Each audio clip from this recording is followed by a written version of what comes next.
자기가 찔리나 뭘 보죠. 할 때. 네. 찔리나 봐요. 찔린 거지. 근데 말한 거를 그렇죠. 말하지 않았다고 말하면 진짜 쪽팔리잖아. 그러니까 누구한테. 말이에요. 근데 그러면 공수처가 대통령실도 조사하고 막 이렇게 할 수 있을 거냐? 어제 JTBC가 보도를 했는데 예?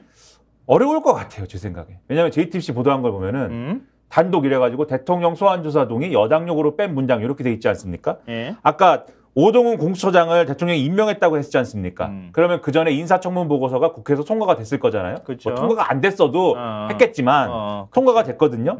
근데 통과 과정에 이 원래 인사청문 보고서에 문구가 있었던 거를 최종 보고서에 빠진 게 있다는 거예요. 근데 그게 뭐였냐면은 이 청문회 과정에서 오동훈 공수처장 후보자가 일반론적으로 윤석열 대통령이 필요시 공수처의 소환조사 대상이 될 수 있다라고 한 취지의 답이 있었거든요. 진짜 웃기고 있어. 법에 있는데 뭘 무슨 소환 대상이 그렇죠. 이걸 되고 안 되고 자기 멋대로 생각을 해. 처음에는 헌법소 대통령인데. 그렇죠. 처음에는 아니라고 하다가 오동훈 공수처에 자꾸 물어보니까 박용진 의원이 물어보니까 일반론적으로는 대통령도 소환 조사가 될 수 있습니다라고 했는데 원래 여야 간사가 이 내용을 보고서 본문에 넣는 걸로 합의를 했대요.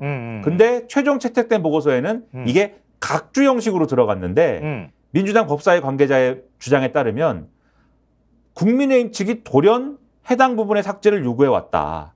근데 이 삭제된 내용은 국민의힘 측이 제안한 초안에도 포함이 돼 있던 내용이다라는 겁니다. 그래서 애초에 질문을 했던 박용진 의원이 이렇게 얘기를 해요.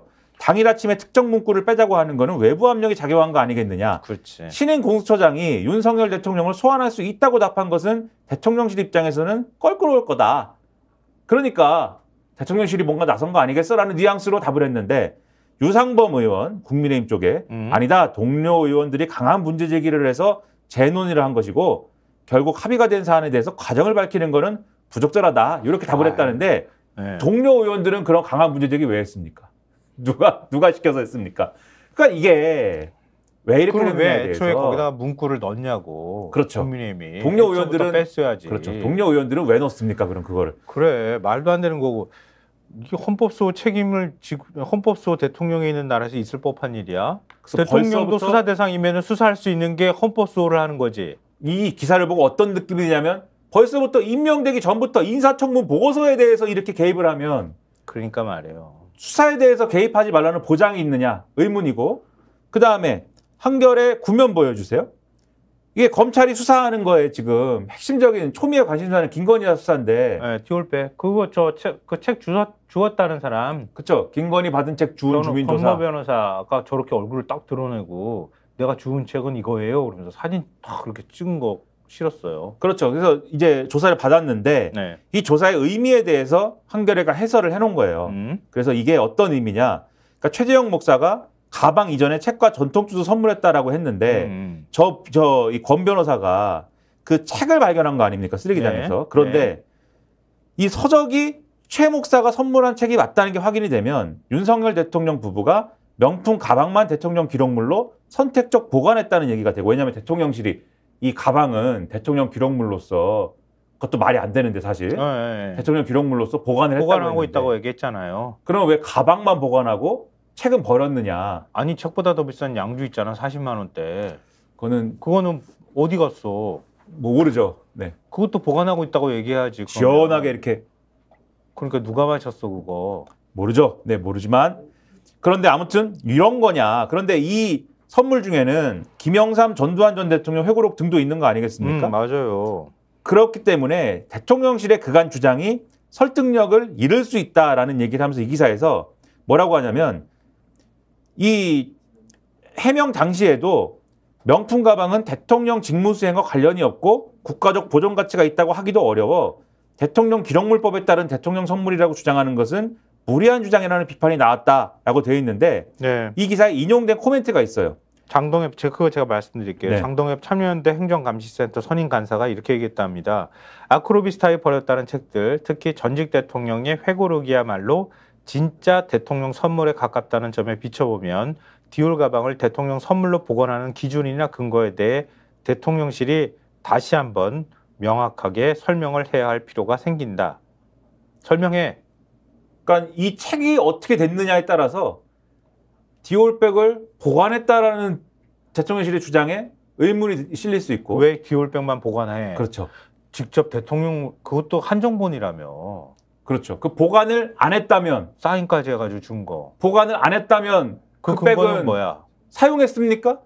사용했다면은 받은 겁니까? 이렇게 된다. 양주 스탠드 갓 이거 다 어디 갔어? 뭐 이렇게 또 물어야 될 것 같은데. 근데 양주는 사실 또 받았다면 마셔도 된다고 주장할 거예요. 마셔도 된다. 음식이나 뭐 이런 거는 마시거나 먹는 게 가능한 게 있어가지고. 네. 그런 요걸 제대로 수사할 거냐가 의문인 상황에 근데 검찰 인사를 어떻게 했습니까? 서울중앙지검에서 이거 똑바로 수사하겠습니까? 의문이지 않습니까, 우리가? 근데 24일 날 이번 주말 아니다. 이번 주 중으로 부장인사 할 수도 있겠다. 그렇죠. 네. 부장인사 나오고 할 건데 어떻게 되나 한번 지켜보십시오. 그런 와중에 그런데 동아일보 12면 기사 보여주세요. 네. 검찰 인사만 하는 게 아니고 경찰 인사도 한다. 경찰 인사도 하는데 뭐 인사하는 게 특이한 일은 아니지만 이 기사 내용에 보면은 이런 코멘트가 나와요. 최근 검찰 인사에서 이른바 친윤 검사장들을 핵심 수사 지휘부로 전진 배치한 것처럼 경찰에서도 비슷한 기류의 인사가 이뤄질 것으로 본다. 이런 얘기가 경찰 내부에서 나온다고 하고, 그러니까 경찰도 더 장악하는 인사가 이루어질 거다라는 얘기 나온다는 거고. 그러니까 경찰이 또 수사하는 거 있잖아요, 지금 그죠? 그렇죠. 네. 많은데 다 무혐의 처분하고 다 했잖아, 지금까지. 김건희 여사 관련돼 있는 거 뭐 허위 이력부터 시작해서 다 무혐의 처분했잖아. 그리고 한동훈 전 비대위원장 딸과 관련된 허위 스펙도 다 무혐의 처분했잖아. 그리고 업무상 치사 이 과실 부분에 대해서도 앞서 말씀드린 최상면 사건에 대해서 경찰이 하고 있는 게 있죠. 이거 이렇게 쥐고 가면 뭐냐? 이런 의문이 제기가 될 수 있고. 하필이면 지금 이제 이거는 얘기해드려야 될 것 같은데요. 치안감 6명으로부터 인사검증 자료를 제출받았대요. 최소 2명에서 3명이 이달 말에서 6월 초 사이에 치안 정감으로 승진할 전망이라고 하는데 지금 유력하게 거론되는 대상 가운데 김봉식 경찰청 수사국장이 들어가 있다는 거예요. 근데 지금 치안 정감 중에서 그 경찰청장을 임명할 수 있는데 7월 중에 차기 경찰청장 내정이 예정돼 있다는 거예요. 그렇죠. 그래서 경찰청장감을 지금 승진시키는 결과가 될 수 있는데 이 중에 이미 보수 정부에서 정보국장을 지냈던 인물도 껴있고 이래서 이미 인사검증을 하겠네. 그렇죠. 인사검증은 다 끝난 거나 다름이 없다. 경찰청장은 이미 어느 정도 가닥이 잡혔다라고 볼 수 있고. 민정수석을 이래서 임명했네. 이 기사에서 검찰 인사를 내려고. 이 기사에서 하나 더 확인되는 게 김광호 전 청장 있지 않습니까? 네. 이 사람은 김광호 청장만 정직당했다. 억울하게 생겼어. 동아일보 사설을 마지막으로 보여주세요. 동아일보 사설 제목 이태원 참사 책임 김광호 정직 566일이나 걸릴 일인가. 이게 정직이 됐는데 왜냐하면 지금 기소돼갖고 정직된 거잖아요. 네. 기소가 근데 566일이 걸려갖고 이게 정직이 나올 사안이냐에 대해서 왜 이렇게 오래 걸렸습니까? 검찰이 침대 축구해서죠. 수사심의가 돼야 된다고 그러고 거기서 전문가 의견을 받아봐야 된다고 그러고 이거 누가 침대 축구했습니까? 이원석 검찰총장이 침대 축구했죠. 검찰을 믿을 수가 있느냐. 그래놓고 또 이원석은 뭐 헛소리하고 있더라고. 그렇죠. 그래서 공수처 믿을 수 있느냐, 검찰 믿을 수 있느냐, 믿을 수가 없는데 특검법 거부권 행사하면서 공수처, 검찰, 경찰 수사 지켜보자고 하는 게 말이 되냐. 이게 오늘의 결론이다. 이렇게 말씀드리겠습니다. 구독 빠르게 가 스픽스 좋아요.